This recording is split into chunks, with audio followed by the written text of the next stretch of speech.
1997년 IMF 국제통화기금 구제금융 사태는 우리 국민에게 뼈아픈 기억으로 남아있습니다. 새삼 그때 당시의 참상을 떠올리는 것조차 고통이지만 IMF 사태를 겪으면서 우리가 체득한 몇 가지 교훈은 잊지 말아야 할 것입니다. 그 여러 교훈 중 하나를 뽑으라면 바로 이것입니다. 외부의 거세고 높은 파도를 이겨내려면 부실한 다수가 아닌 튼실한 소수로 통합해서 뭉쳐야 한다는 것입니다. 기억하실 것입니다. 셀 수도 없이 많았던 은행들은 IMF 외환위기 상황에서 먼지처럼 파도에 휩쓸렸고 국제통화기금의 간섭에 따라 결국 올망졸망했던 그 많던 은행들은 지금 살아남아있는 몇 개의 공룡은행으로 통폐합되었다는 사실입니다. 그리고 문어발식 확장과 차입 경영으로 일관하던 유수의 대기업들도 부실이 드러나고 부도를 맞아 역사 속으로 사라졌다는 사실, 세기말 대한민국이 감당해야 했던 그 처참한 비극 속에서 그나마 우리는 그런 교훈을 깨닫게 된 것입니다. 제가 새삼 27년 전의 일을 왜 끄집어내냐고 하는 의아해하실 수도 있을 겁니다. 바로 제가 말씀드리려는 주제가 같은 맥락에서 해석되기 때문입니다. 부실한 다수, 아니 정제된 표현으로 바꿔서 애매한 품질의 다수를 튼실한 퀄리티의 소수로 통폐합하자는 말씀을 드리려고 합니다. 바로 축제를 비롯한 관내 각종 문화예술 행사들을 전면적으로 재편하고 과감하게 구조조정을 하자는 것입니다. 몇 년 동안의 코로나의 시국으로 인한 착시 현상을 제거하더라도 민선팔기 들어 축제성 문화예술 행사가 많이 늘었다는 점에서 동의하실 겁니다. 정말 많습니다. 이번 발언을 준비하면서 제가 집행부로 받아본 자료를 살펴보니 정말 많습니다. 시민들이 즐길 수 있는 축제나 행사가 많다는 것은 굉장히 보람되고 행복한 일입니다. 일단은 썩 나쁘지는 않습니다. 하지만 문제는 이토록 많은 축제와 행사들이 과연 영양가가 얼마나 있느냐 하는 것입니다. 공짜로 여는 잔치는 세상에 없습니다. 다 돈이 듭니다. 잔치는 예산을 잡아먹고 판을 벌입니다. 우리는 이 많은 축제와 행사의 가성비, 즉 투입 대비 효과를 한번 냉정하게 따져볼 필요가 있는 것입니다. 그래서 과감하게 없앨 건 없애고 살릴 건 살려서 예산과 행정력을 몰아줘야 합니다. 그래야 우리 시가 살아남기 때문입니다. IMF 같은 사태가 언제 우리를 덮칠지 장담 못합니다.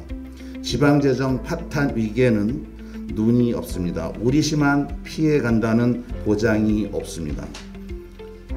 동두천 하면 떠오르는 동두천을 대표하는 축제가 뭘까요? 락 페스티벌, 소요 단풍제. 제가 드리고 싶은 질문은 최소한의 화천의 산천어 축제나 전국의 구석기 축제 정도의 체급은 돼야 사실 전국적으로 대표 축제가 있느냐 볼 수 있다는 것입니다. 여러분들도 아마 대답을 할 수가 없을 겁니다. 우리에겐 그런 시그니처 축제라는 게 사실 없습니다. 우리 자신도 자신 있게 대답을 못하는데 하물며 외부 사람들 눈에는 어떻게 보일까요? 축제 등 행사는 안팎으로 두 가지 목적을 가지고 있습니다. 하나는 외부 방문객 유치를 통해서 실질적인 지역 경제 활성화를 도모하고 도시 브랜드 가치를 높이는 것이고, 다른 하나는 지역 주민의 즐거움을 통해서 공동체 활성화를 꾀하는 것. 물론 앞의 목적이 중심이 되어야 할 것입니다. 그런데 현재 동두천의 축제와 행사들은 이 두 가지 목표를 함께 추구하다 보니 이도저도 아닌 함정에 빠지고 말한 것 같습니다. 결국 예산의 비효율적인 낭비와 분명한 성과의 부재라는 함정이라는 뜻입니다. 나라 전체 인구는 갈수록 줄고 있습니다. 얼어붙은 경기 속에서 사람들은 꽁꽁 닫힌 지갑을 좀 채 열지 않고 있습니다. 전국적으로 살아남는, 그리고 제대로 관광객을 끌어모으고 지역 경제를 살리는 축제와 행사는 몇 안 됩니다. 조금 냉정하게 말씀드려서 우리 동두천의 그 많은 축제와 행사들은 그냥 우리 주민들만 잠깐 모여 즐기는 소규모의 자급자족적 일과성 유흥에 그치고 있지 않나 생각이 듭니다. 가뭄에 콩나듯 어쩌다 오는 저희가 아는 A급 몇 명을 빼면은 B급 이하로 가수들이라든지 그 가수들의 목소리에 막걸리에 파전 냄새 진동하는 이러한 모습으로 체험 부스들이 되풀이 열리는, 사실 아무런 개성도 없는 특색도 장점도 유인도 없는 그저 그런 마을잔치 수준이 아닐까 생각이 드는 것입니다. 그래서 저는 제안을 합니다.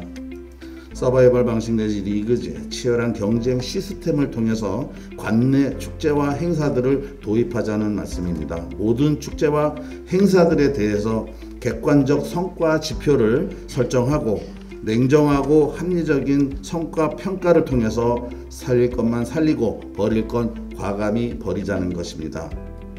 투입 예산 대비 참가자 수, 지역 상권 매출, SNS의 반응, 그리고 미디어 노출 효과와 재방문 의사 등 외부 관광객 만족도 등을 객관적으로 평가를 해서 높은 성과를 보이는 축제에 예산을 집중적으로 투자하고 보완해가면서 동두천을 대표하는 시그니처 브랜드 축제를 육성하는 것입니다. 물론 신규 진입은 누구나 할 수 있도록 허용을 하되 경쟁에서 밀리면은 퇴장시키는 방법입니다. 간단히 말씀드려서 내부 자족형이 아니라 외부 만족형으로 가야 한다는 이야기입니다. 연천만 하더라도 구석기 축제 하나로 제대로 재미를 보고 있지 않습니까? 우리도 동두천 시민들만 알고 즐기는 작은 축제가 아닌 전국구 인지도를 갖춘 대표 축제 하나쯤은 저희도 있어야 되지 않겠습니까? 서바이벌 또는 리그제 방식의 경쟁 시스템 도입을 통한 축제 등 행사의 통폐합, 그를 통한 우수 축제 집중 육성으로 동두천 대표 브랜드 축제를 키워내서 동두천 시민들도 즐기고 외부 관광객들을 모아 지역 경제도 살리고 동두천이라는 도시 브랜드 가치도 높이는 길. 오늘 본 의원의 제안을 집행부에서는 진지하게 그리고 긍정적으로 검토해 주시기를 부탁드립니다. 경청해 주셔서 감사합니다.